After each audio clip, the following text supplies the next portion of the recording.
দুর্নীতিকে প্রশ্রয় দিয়ে সরকার ক্ষমতায় টিকে আছে, বলছেন রিজভী। জানাবো যুক্তরাজ্যের ক্ষমতায় লেবার পার্টি, এবার কি তবে দেশে ফিরছেন তারেক? চাল আমদানি নয়, ভবিষ্যতে আমরা রপ্তানি করব, বলছেন খাদ্যমন্ত্রী। ঢাকা মহানগরে বিএনপির নতুন কমিটি, নেতৃত্বে পুরাতন কমিটির একাংশ। সালাম ডোনার আমানের ব্যর্থতা কি? এবং সর্বশেষ জানাবো এক দফা দাবিতে ফের ব্লকেড কর্মসূচি ঘোষণা। শুনছিলেন সংবাদ শিরোনাম, এবার বিস্তারিত। দুর্নীতিকে প্রশ্রয় দিয়ে সরকার ক্ষমতায় টিকে আছে, বলছেন রিজভী। দুর্নীতিকে প্রশ্রয় দিয়ে সরকার ক্ষমতায় টিকে আছে বলে মন্তব্য করেছেন বিএনপির সিনিয়র যুগ্ম মহাসচিব রুহুল কবির রিজভী। ভারত এখন আওয়ামী লীগের এনার্জি ড্রিঙ্ক মন্তব্য করে রিজভী বলেন, ভারত আওয়ামী সরকারের অপরাধ ও গণতন্ত্র ধ্বংসের রাজনীতি সমর্থন করে বলেই তারা এখন আওয়ামী লীগের এনার্জি ড্রিঙ্ক, কারণ ভারত তাদের সাথে থাকলে তারা সবকিছু করতে পারে। তিনি বলেন, ওবায়দুল কাদের বলেছেন, ভারত আমাদের রাজনৈতিক বন্ধু আর চীন উন্নয়নের, কারণ তাদের ভারতের সার্টিফিকেট থাকলে তারা সবকিছু করতে পারে। গোটা জাতিকে জিম্মি করে তারা ক্ষমতা ধরে রাখতে পারে। বিএনপির এই নেতা বলেন, শেখ হাসিনার প্রশ্রয় দেওয়ার কারণে বেনজির আজিজ কাণ্ডের মতো আরো অনেক কাণ্ড ঘটেছে। দুর্নীতিকে প্রশ্রয় দেওয়ার মধ্য দিয়ে শেখ হাসিনা ক্ষমতায় টিকে আছেন। শুধু তার আমলেই নয়, ৭২-এর পর থেকেই একের পর এক তারা ভুল করেছে, কারণ কোথায় যেন তার রক্তে জেনেটিক্যালি একটা ফ্যাসিবাদের বীজ লুকিয়ে আছে। আমরাই সব, আমরা যা বলবো সেটাই হবে। মানুষের যে অভিপ্রায় তারা কখনোই তার মূল্য দিতে যায় না। তিনি বলেন, ডেপুটি স্পিকারের ছেলে ২০০ কোটি টাকা রাজস্ব ফাঁকি দিয়েছে, তার বাবা ওকালতি করে দিন কাটাতেন, এত টাকা হলো কি করে? বেনজির আজিজ কাণ্ড এটা সামান্য ঘটনা, আরো বড় বড় কাণ্ড আছে। সরকার প্রধান তাদের মহাদুর্নীতির সুযোগ করে দিয়েছে। যুক্তরাজ্যের ক্ষমতায় লেবার পার্টি, এবার কি তবে দেশে ফিরছেন তারেক? যুক্তরাজ্যের সাধারণ নির্বাচনে কনজারভেটিভ পার্টির ভরাডুবির মধ্য দিয়ে ক্ষমতা এসেছে লেবার পার্টি, কিন্তু লেবার পার্টির এই ভূমিধস বিজয়ে মাথায় আকাশ ভেঙে পড়ার মতো অবস্থা লন্ডনে পলাতক তারেকের।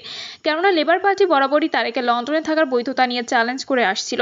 কনজারভেটিভ পার্টির ছাতা তারেকের মাথা থেকে সরে যাওয়া লেবার পার্টির বিজয়কে কোনোভাবে হজম করতে পারছে না বিএনপির ভারপ্রাপ্ত চেয়ারম্যান। তারেকের শেষ আশ্রয়স্থল লন্ডনে কিনা, তার এখন ঠাঁই হবে কিনা, এ নিয়ে রাজনৈতিক মহলগুলোতে ইতিমধ্যে নানা ধরনের সমালোচনা শুরু হয়েছে। জনমনে প্রশ্ন উঠেছে, তবে কি তারেকের আর লন্ডনে থাকা হবে না? এবার কি তবে দেশে ফিরছেন তারেক?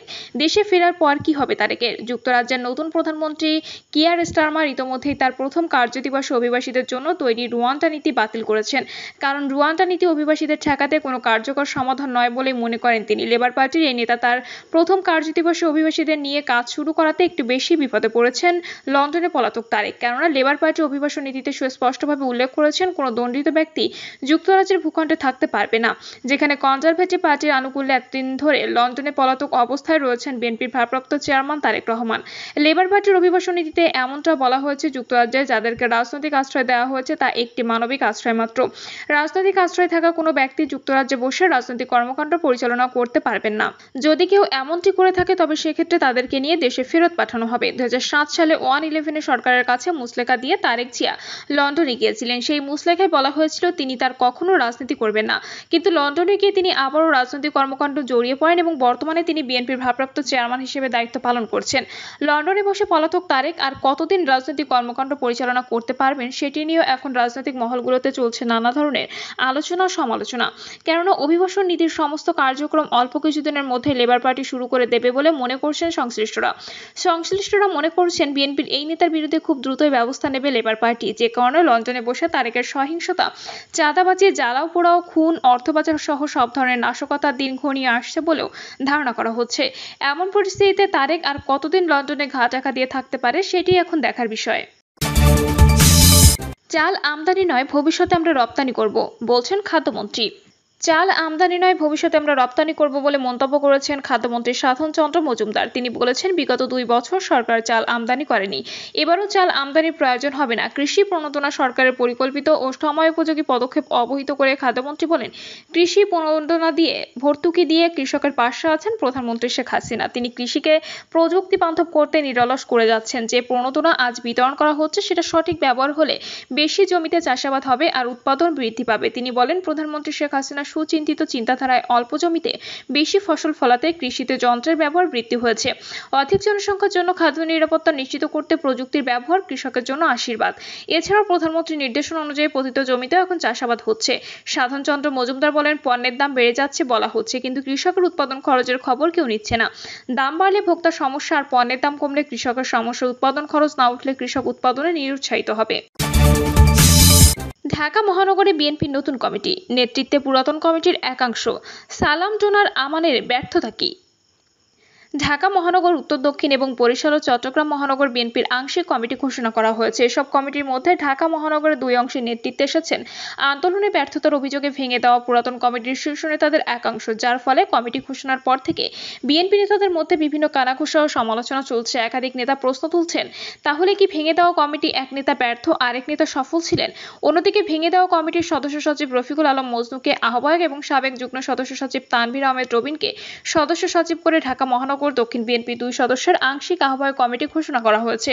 নতুন কমিটিতে বাদ পড়েছেন গত কমিটির আহ্বায়ক আব্দুস সালাম। বিএনপি নেতারা বলছেন, ঢাকা মহানগরের নতুন দুই কমিটির শীর্ষ 4 নেতার মধ্যে 3 জনই গত কমিটিতে শীর্ষ পদে ছিলেন।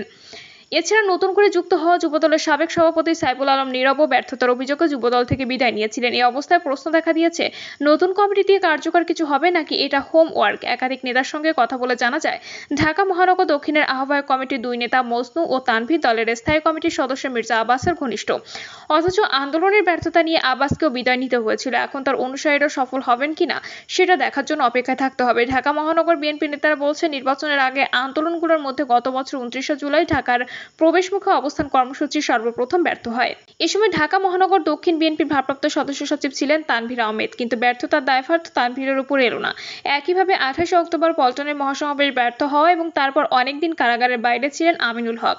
সেই সময়ের ব্যর্থতার দায়ভার তো আমিনুল হককে নিতে হয়। আর রফিকুল আলম মজনু কোনো আন্দোলন সফল করতে হয়েছেন কিনা? তারা আরো বলেন, নতুন কমিটিতে যেহেতু পুরাতন কমিটির শীর্ষ 3 নেতা রয়েছে, তাহলে ধরে নিতে হবে আন্দোলনের ব্যর্থতার দায়ভার শুধু সালাম, আমান ও ডোনারের। ব্যর্থতার দায় নিয়ে শুধু তাদেরকে বিদায় নিতে হচ্ছে, আর বাকিরা বহাল তবিয়তে ফিরে এসেছেন। ভেঙে দেওয়া কমিটির সাবেক আহ্বায়ক আব্দুস সালাম বলেন, ব্যর্থতার অভিযোগে আগের কমিটি ভেঙে দেওয়া হয়নি। ব্যর্থতার অভিযোগে কমিটি ভেঙে দেওয়া হয়েছে। পার্টির সংবাদ বিজ্ঞপ্তিতে কি এমন লেখা ছিল না। তিনি বলেন, সংগঠনকে আরো কার্যকর ও গতিশীল করতে আগের কমিটি ভেঙে দেওয়া হয়েছিল। এটা যে কোনো দল যে কোনো সময় করতে পারে। নতুন কমিটিতে আগের কমিটির লোকজন আছেন, নতুন করে কেউ কেউ যুক্ত হয়েছেন, আগামীতে আরো হবেন। ভেঙে দেওয়া কমিটির আরেক ভারপ্রাপ্ত আহ্বায়ক ফরাদ হালিম ডোনার বলেন, ব্যর্থ হওয়ার কারণে কমিটি ভেঙে দেওয়া হয়েছিল এমন কথা আমাদের ভারপ্রাপ্ত চেয়ারম্যান তারেক রহমান একবারও বলেননি। তখন বিভিন্ন গণমাধ্যম এসেছিল ব্যর্থতার অভিযোগে কমিটি ভেঙে দেওয়া হয়েছে। সুতরাং এটা তো ভারপ্রাপ্ত চেয়ারম্যানের কথা ছিল না। ভেঙে দেওয়া কমিটি নেতাদের নতুন কমিটিতে অন্তর্ভুক্ত হওয়া এবং কমিটি কেমন হয়েছে জানতে চাইলে ডোনার বলেন, তারা আগে কাজ করুক, তারপর বলবো। আর কমিটি তো ভারপ্রাপ্ত চেয়ারম্যান একা করেননি, নিশ্চয়ই অনেকের মতামত নিয়ে কমিটি গঠন করা হয়েছে। ভেঙে দেওয়া কমিটির আহ্বায়ক আমানুল্লাহ আমান চিকিৎসার জন্য দেশের বাইরে অবস্থান করছেন। একাধিকবার চেষ্টা করা হলেও তার সঙ্গে যোগাযোগ করা সম্ভব হয়নি। নাম প্রকাশে অনিচ্ছুক বিএনপির এক ভাইস চেয়ারম্যান বলেন, আব্দুস সালামকে হয়তো বিএনপির ভাইস চেয়ারম্যান করা হতে পারে, কিন্তু ফরাদ হালিম ডোনারকে কেন কয়েক মাসের জন্য মহানগরের রাজনীতিতে আনা হলো, আবার এখন কেন তাকে বাদ দিল সেটা বোধগম্য নয়। তাকে যদি মহানগরের রাজনীতিতে স্থায়ী করা না হয়, তাহলে কি দরকার ছিল নিয়ে আসার? নাম প্রকাশে অনিচ্ছুক বিএনপির এক যুগ্ম মহাসচিব বলেন, মানুষ ভুল ত্রুটি থেকে শিক্ষা নিয়ে সফলতার দিকে যায়, আর আমরা দিনে দিনে অধপতনের দিকে নামছি। যাদেরকে ব্যর্থতার অভিযোগ বাদ দেওয়া হয়েছিল তাদেরকে দিয়ে যদি নতুন কমিটি করা হয়, তাহলে সফলতা কোন দিক থেকে আসবে এটা ভারপ্রাপ্ত চেয়ারম্যানই বলতে পারবেন। বিএনপি চেয়ারপারসনের কার্যালয়ের এক কর্মকর্তা ক্ষোভ প্রকাশ করে বলেন, অবিভক্ত ঢাকার সাবেক মেয়র সাদেক হোসেন খোকাকে মেয়র পদ থেকে বাদ দেওয়ার জন্য আওয়ামী লীগ ঢাকাকে 2 ভাগ করে। তাদের সেই পাতানো ফাঁদে পা দিয়ে বিএনপি ঢাকা মহানগরের উত্তর ও দক্ষিণ 2 ভাগে বিভক্ত করে। ঢাকা মহানগরে একটি কমিটি করে সেই কমিটির অধীনে উত্তর, দক্ষিণ, পূর্ব, পশ্চিম 4 ভাগ করে দেওয়া উচিত ছিল, কিন্তু সেটা না করে আওয়ামী লীগের দেখানো পথে হেঁটেছে বিএনপি। প্রিয় দর্শক, এই ছিল এখনকার সর্বশেষ সংবাদ। আপডেট সব সংবাদ পেতে চ্যানেলটি সাবস্ক্রাইব করে বেল আইকনটি ক্লিক করে রাখুন।